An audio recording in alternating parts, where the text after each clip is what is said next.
walk us through maybe the interplay or what is happening with protein digestion and how that changes and our capacity to digest protein changes as we age.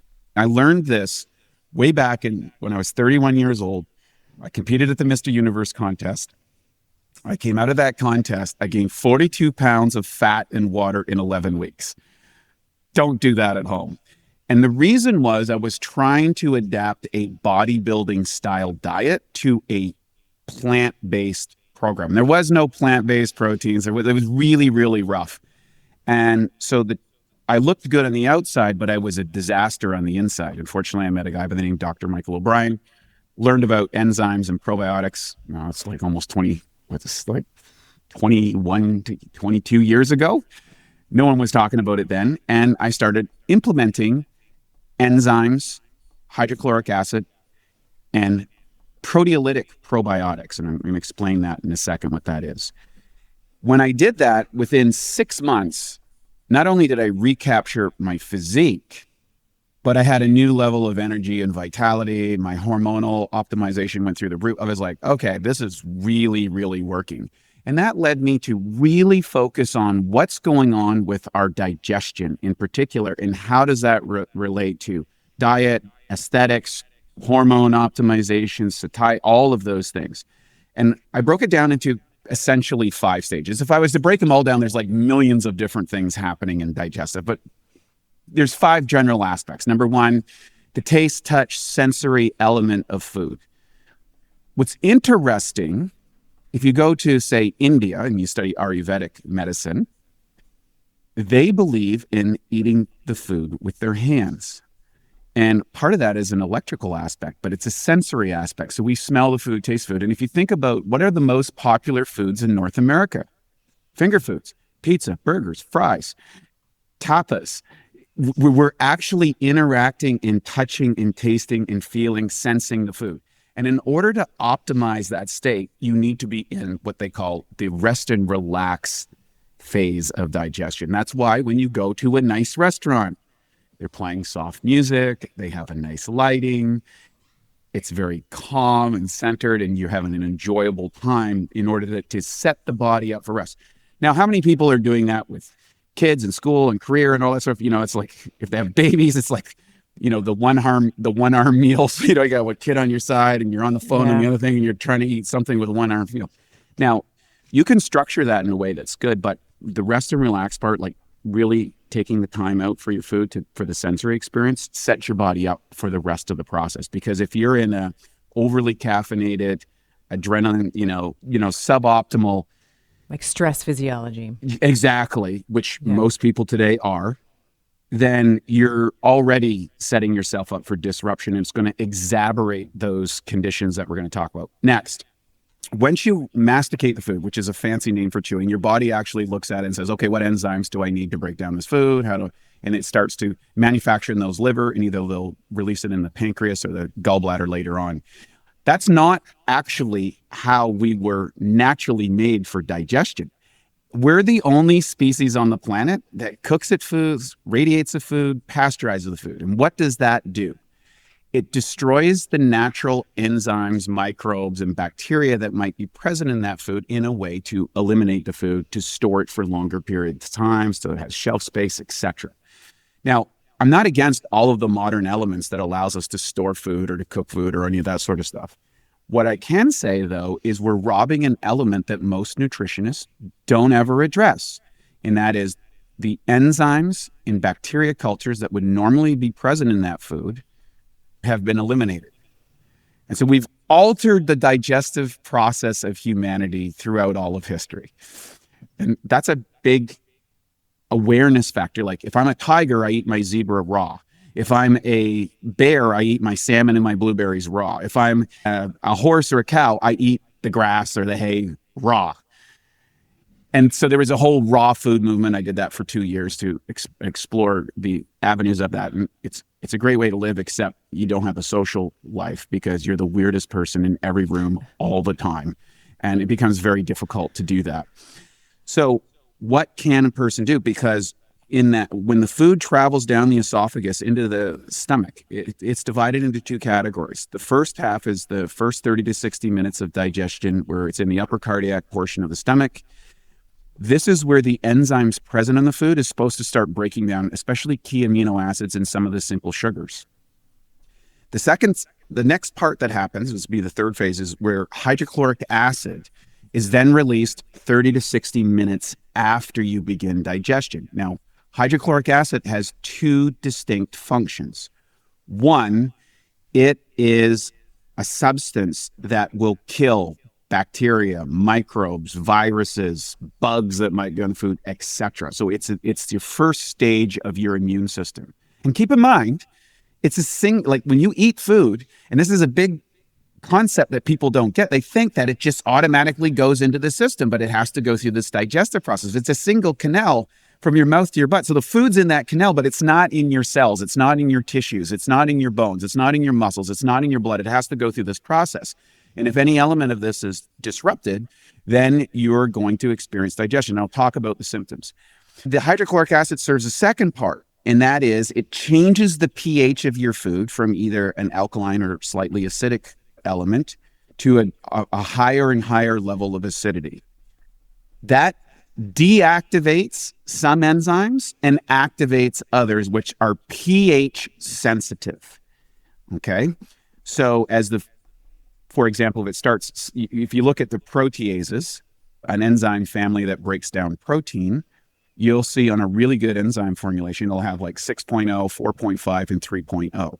Why is that? Well, that means that it shows the center point of a bandwidth from which those enzymes actually work, what pH they work. And if you don't have all of those proteases in an enzyme formulation, forget it.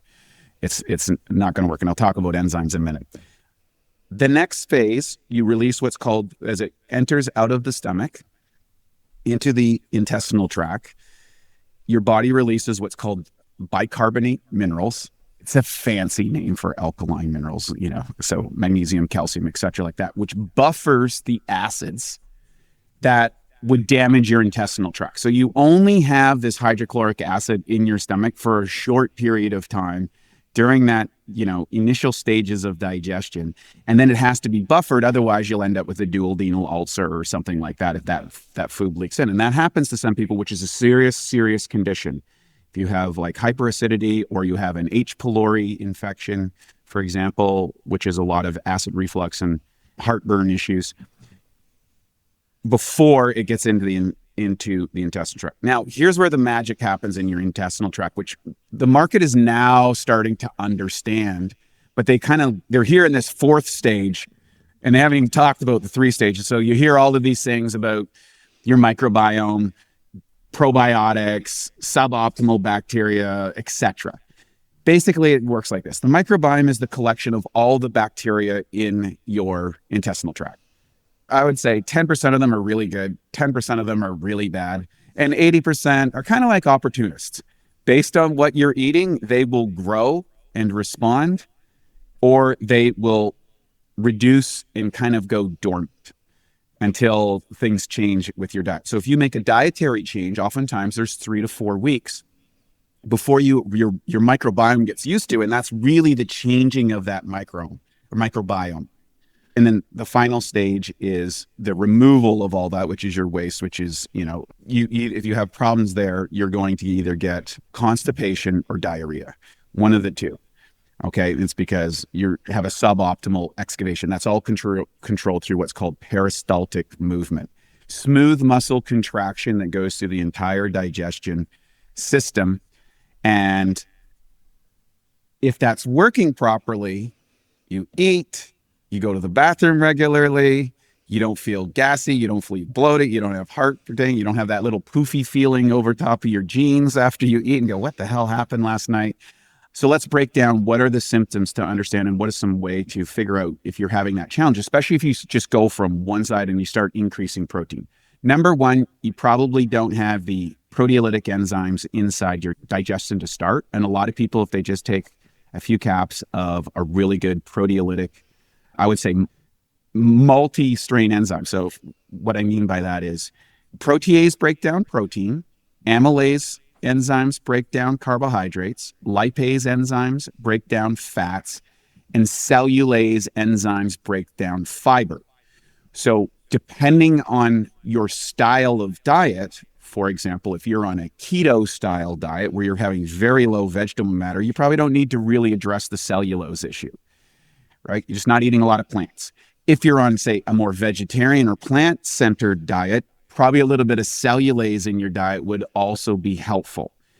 If you're dealing with protein, you really want to focus on protease. And of course, if you have suboptimal carbohydrate metabolism, some amylase enzymes, and if you have trouble with fats or you have a high fat diet, you want to make sure that you have some lipase inside of that. And there's 4 different types of lipases that would address suboptimal fat digestion. Now, keep in mind, people that struggle on hormonal aspects often have incomplete digestion of really good fats. Either they don't have the really good fats in their diet, or they're not able to break down those fats. And that was a condition that I had when I would experiment with a ketogenic diet. I would just get fat in my stool because I wasn't able to break down. So genetically, I'm not optimized for fat metabolism. That's why I moved towards more plant carbohydrate. So I use protein, carbohydrates, and fiber primarily as my food sources, with a little bit of essential fatty acids, where my business partner goes high fat, high protein, low plant, low carbohydrate. So you have to get those nuances down with what feels right for you, what keeps you satiated, and what keeps your hormones optimized. A simple way to test that is take fresh lemons and squeeze out maybe like 2 tablespoons after a meal, and just put that, like after a meal, just take the spoonfuls or put it on your food or whatever. And if you notice that you don't have that reaction to that food, this probably means that you need enzymes. Almost everybody needs enzymes, but that's a good test. So putting some type of acid on the food, like the citric acid that you're talking about. Yeah, there are some there's also some enzymes in lemons and limes in particular that can advance some of the breakdown of proteins or advance hydrochloric acid. Hydrochloric acid, as we get older, tends to diminish in its production. Now, why is that a challenge? Well, if you go into that that stage where the food drops into the stomach, and inside the stomach you have this production of hydrochloric acid, you don't have sufficient enough. What happens is the food begins to ferment in the stomach and not breaking down in properly. And what happens, you have a little sphincter on the top. It's a little fat on the top of your stomach. And that flap pops open. And when that pops open, you get some of the acid and some of that food charm coming up into your esophagus. And that's not good. First off, it's felt as heartburn, acid reflux, burping, all that sort of stuff. If left unchecked, that is a pathway to esophageal cancer, which is on the rise dramatically in the modern world. Now, there are some elements like, various chemicals in the food that can contribute to that, et cetera. But at the end of the day, it's usually you don't have enough hydrochloric acid.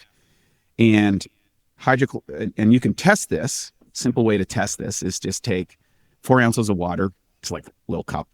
And take a 1/4 to 1/2 teaspoon of baking soda, mix it in the water, drink it on an empty stomach. If you burp within 5 minutes, you've got enough hydrochloric acid. The famous burp test. If you don't burp in 5 minutes, you probably would benefit from a hydrochloric acid tab. It's relatively inexpensive, and for most people, I would say on the digestive side, hydrochloric acid is amazing for a lot of people as they age and what it does for them. And it's pretty inexpensive. It's like 1 cap will usually do the trick. If that's left unchecked, you start getting what's called an H. pylori overgrowth. And that can be very bad for your immune system and cause a whole host of orders. I won't go into all the details of that, but you really want to check that. That little digestive test will be sufficient.